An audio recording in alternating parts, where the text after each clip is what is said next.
मैं रघुवीर सिंह जी के प्रति भी बहुत सम्मान प्रकट करता हूँ। उन्होंने मुझे नहीं पता था, यह मेरा पहला अवसर है जब मुझे मिला और मैंने उन्हें देखा।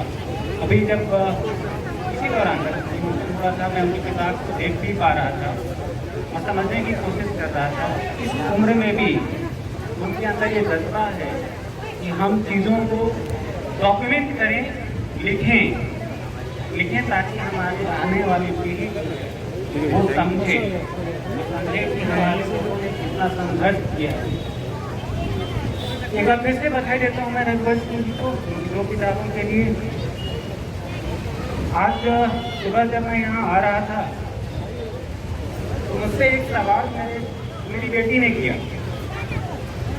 यह सवाल था कि पापा सतुवानी हमारे यहाँ मदद के इलाके में 14 अप्रैल को एक पर्व मनाया जाता है, तो कहा जाता है सतुवानी। लोग जो हिंदू धर्म को मानने वाले हैं वो गंगा में जाते हैं, स्नान करते हैं और वहाँ स्नान करने के बाद सत्तू खाते हैं। उसका जवाब कोई ऐसा सवाल नहीं है जिसका जवाब मेरे पास नहीं था। मुझे बताया कि यह क्यों मनाया जाता है, क्या है, लेकिन मुझे लगता है कि ये समझने की जरूरत है।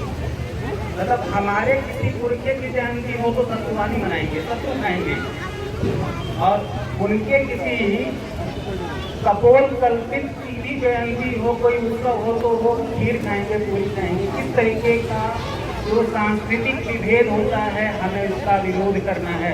हमारी कौम सत्तू खाने के लिए नहीं है, ये अधिकारों पर दावा भी करना है। यही से अपनी बात शुरू करता हूँ। दरअसल देख रहा था किताब आधुनिक परिदृश्य में अम्बेडकर वाद, तो मुझे एक खास बात लगी कि इसमें इन्होंने अम्बेडकर वाद को विभिन्न तरीके से परिभाषित किया है, उसके महत्व को बताया है। विषय सूची में तो मैं देख रहा था, उसमें सांस्कृतिक परिदृश्य को उन्होंने तीसरे या चौथे स्थान पर जगह दिया है। मुझे लगता है कि उसको प्रथम जगह पर देना चाहिए, क्योंकि सांस्कृतिक एकता यदि नहीं है, सांस्कृतिक जागरण हमारे बीच में नहीं होता है तो हम ना तो सामाजिक एकता स्थापित कर पाएंगे और ना ही हम राजनैतिक। खैर, ये तो मैं संचालक महोदय के निर्देश का उल्लंघन करते हुए बात कर रहा हूँ। उन्होंने कहा कि विषय से विषयांतर नहीं होना है, लेकिन कुछ बातें मुझे जरूरी लगी तो मैंने ये बात कही। बस 1 मिनट में और मैं विषयांतर करता हूँ, उसके बाद मैं विषय पर आता हूँ।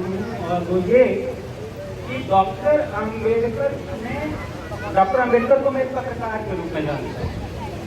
2 साल पहले डॉक्टर सिद्धार्थ ने एक आर्टिकल लिखा, जब मुख्य न्यायिक के 100 साल हुए थे, उनका एक आलेख था। उनके विचारों को फिर से प्रस्तुत कर रहा हूँ। और उन्होंने इस बात की चर्चा की है कि डॉक्टर अम्बेडकर का जीवन 1920 से लेकर 1956 तक एक पत्रकार के रूप में उन्होंने हर उस चीज का दस्तावेजीकरण किया जो उन्हें लगा कि आने वाली पीढ़ी के लिए जरूरी है। मुझे लगता है कि आज के संदर्भ में डॉक्टर अम्बेडकर को एक पत्रकार के रूप में याद करते हुए मैं गर्व महसूस करता हूँ। और कहीं ना कहीं मैं मानता हूँ कि जो मेरे अंदर जो पत्रकारिता है, यदि वो मेरे खून में है तो उस खून में डॉक्टर अम्बेडकर का खून भी शामिल है।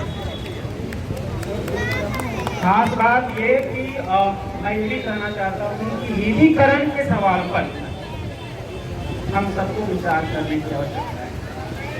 मैं ये बात इसलिए नहीं कह रहा हूँ क्योंकि सिर्फ एक राजनीतिक मसला बन के रह गया है या आर्थिक मसला बन के रह गया है। ये हमारे समाज का मसला है, हमारे पीढ़ियों का सवाल है।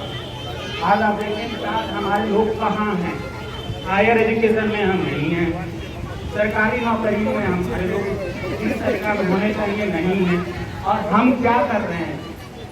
हमारी एकजुटता क्यों नहीं बन पा रही है? अभी मैं फिर से बात करना चाह रहा हूँ इसी किताब का हवाला देते हुए। इसमें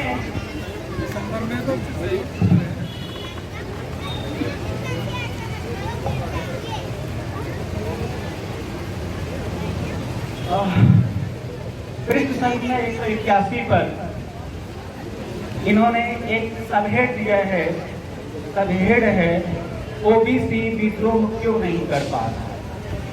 ये एक महत्वपूर्ण विषय की ओर उन्होंने ध्यान आकृष्ट किया है, ये समझने की आवश्यकता। वैसे मैं बहुत कंफ्यूज होता हूँ, खासकर तब जब कोई किसी महानायक की जयंती होती। अभी जब ज्योतिराव फुले की जयंती थी 11 अप्रैल, मैं देख रहा था कि मेरे पास किन लोगों के आलेख आते कि फॉरवर्ड पेज किताबों का प्रकाशन तो करता ही है, साथ साथ हम वेब पोर्टल पे लेखों का प्रकाशन भी करते हैं और हम कोशिश करते हैं कि एक वैचारिक सामग्री प्रस्तुत करें, लोगों के लिए लेकर जाएं, ताकि हम बौद्धिक पूंजी का निर्माण कर सकें। तो जब भी कभी ऐसा मौका होता है कि हमारे किसी महानायक की जयंती आती है या कोई महापरिनिर्वाण दिवस का सवाल आता है, तो मुझे हमेशा अपेक्षा रहती है कि आलेख आए, और जब आलेख आते हैं तो मैं उम्मीद करता हूँ कि इसमें डाइवर्सिटी हो। अब ये नहीं कि जदयू प्रसाद की जयंती हो तो सिर्फ कुशवाहा समाज के लोग ही लिखें, डॉक्टर अम्बेडकर की जयंती हो तो कोई दलित समाज का कोई खास जाति का ही आदमी लिखे। यदि ओम प्रकाश वाल्मीकि की जयंती हो, उनकी रचनाओं की बात करनी हो, तो फिर वाल्मीकि समाज के लोग ही ना याद करें, उन्हें अन्य समुदाय के लोग भी याद करें। ठीक है, ये बात किसी मतलब मैं इसलिए कह रहा हूँ क्योंकि हमें इस एकजुटता की आवश्यकता है, हमें अपने नायकों को समझने की आवश्यकता है, अपने विषयों के विस्तार करने की आवश्यकता है। डॉक्टर अम्बेडकर को पढ़ते हुए आपको कभी ऐसा नहीं लगेगा कि डॉक्टर अम्बेडकर किसी तरह की संस्कृतवाद को सिखाते हैं।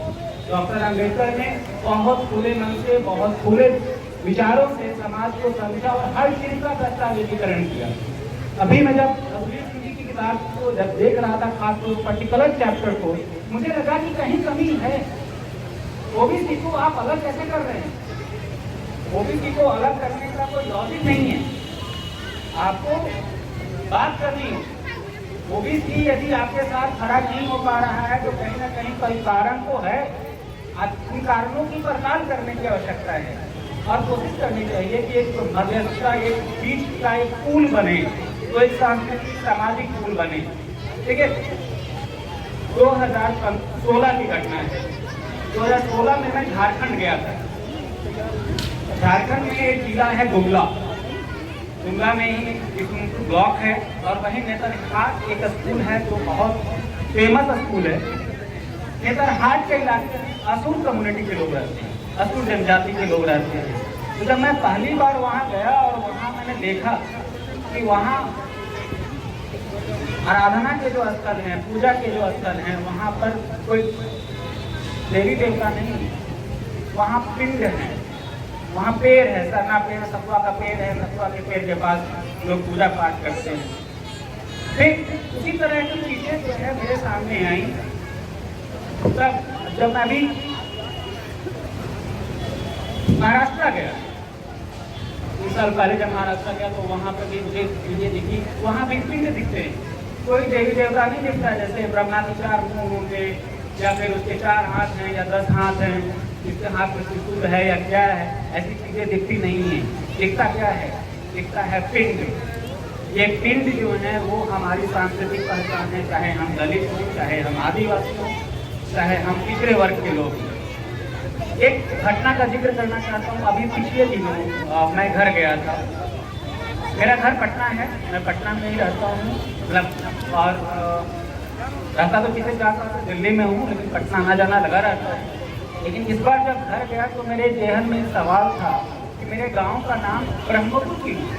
मेरे गांव में 2 जातियों के लोग बड़ी संख्या में रहते हैं, एक तो कुशवाहा और दूसरे यादव, दोनों ओबीसी कम्युनिटी के लोग, और अन्य जातियों के लोग भी हैं जिसमें दलित हैं, पिछड़े हैं। तो ये जेहन में सवाल था कि मेरे गांव का नाम ब्रह्मपुर क्यों है, क्या मेरा गांव वाकई में ब्राह्मणवादियों का गांव है। मैंने जब जानने की कोशिश की तो अपने गांव के सबसे बुजुर्ग व्यक्ति की उम्र जो है वो 98 ईयर्स है। मैंने उनसे पूछा कि अपने गांव का नाम ब्रह्मपुर क्यों है, कब से हुआ है। मुझे ये जानकर आश्चर्य हुआ। उन्होंने कहा कि हम लोग के गांव का नामकरण 1980 के बाद हुआ है। 1980 के पहले मेरे गांव को रानीपुर गांव का एक टोला कहा जाता था, उसका कोई अलग से नाम नहीं था। मैं फिर से ध्यान आप लोगों का आकृष्ट करना चाहता हूं कि जब कभी हम निजीकरण के मुद्दे पर बात कर रहे हैं तो हमें सांस्कृतिक सवालों पर भी बात करनी होगी, क्योंकि जब हम सांस्कृतिक सवालों पर बात करेंगे तो हमें अपने गुलामी की जो जड़ें हैं, जो रूट काउज हैं, वहां तक पहुंच पाएंगे। तो देखिए, हुआ मेरे गांव का नामकरण कर दिया गया ब्रह्मपुर। अब उसके बाद वहां 2 मंदिर बनाए गए और वहां पर जो है लूट का अड्डा बन गया। अब हमारे गांव में ब्राह्मण जो है ज्यादा सुखी है, और जिनसे जजमानी करके ब्राह्मणों का पेट चलता था, आज वो हमसे ज्यादा सुखी हैं, और हमारे लोग जो है ज्यादा दुखी हैं। उनके जमीन बिक गई, जमीन बेच करके चंदा दे करके उन्होंने मंदिर बनवाया, पढ़ाई लिखाई पर अपने बच्चों की पढ़ाई पर ध्यान नहीं। और वही ब्राह्मण के बच्चे भीख मांग करके ही सही, कम से कम अपने बच्चों को पढ़ाया, उनके बच्चे अच्छा कर रहे हैं, उनके पास सब सारी सुविधाएं हैं। तो देखिए, जब हम निजीकरण की बात कर रहे हैं तो सांस्कृतिक सवालों को इग्नोर ना करें। सांस्कृतिक एकता बहुत जरूरी है। जब तक सांस्कृतिक एकता नहीं होगी, हम सामाजिक रूप से एकजुट नहीं होंगे, और जब तक सामाजिक रूप से एकजुट नहीं होंगे, आप चाहे कोई पार्टी बना लीजिए, आपकी राजनीतिक एकता क्षणिक होगी। 1 साल चल जाए, 2 साल चल जाए, 5 साल चल जाए, इससे ज़्यादा नहीं चलेगी। जरूरत इस बात की है कि हम सांस्कृतिक एकता बनाएं, और जब तक ये एकता नहीं होगी तो हम कैसे कहेंगे कि आप हमारे भाई हैं। हमारे गांव में ही एक कहावत है कि हम एक देवता के खाने वाले हैं। तो ये एक चीज जोड़ती है।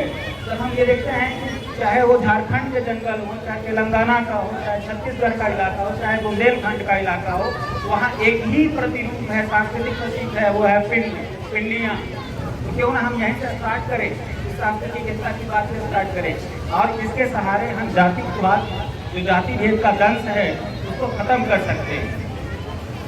एक बार फिर से वापस आता हूँ निजीकरण पे।